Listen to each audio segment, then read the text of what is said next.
The second level of exam that Deb talked about a little bit already is the tailgate exam.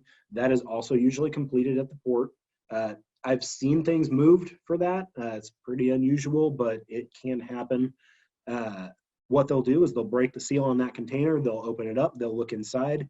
They might take one of those boxes off and open it up and see, all right, the invoice or the bill of lading says this is forklift parts. That looks like a motor for a forklift. That checks out. I'm going to put this back on. We're going to call it good. This one doesn't take a whole lot longer than a VACUS exam, probably about the same range. Can get a little more expensive. Starts on the low end, goes up to as high as $600, maybe $700. Like with all of these other exams, that's going to depend on the port.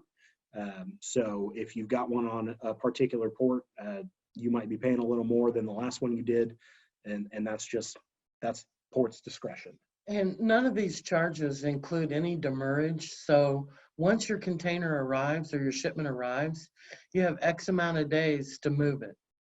And if customs has designated this an intensive exam, you might not be able to clear that within that allotted time. So you might want to consider demurrage in that as well, because you only get 3 to 4 days at the port. Yep. So that's something you needed to know.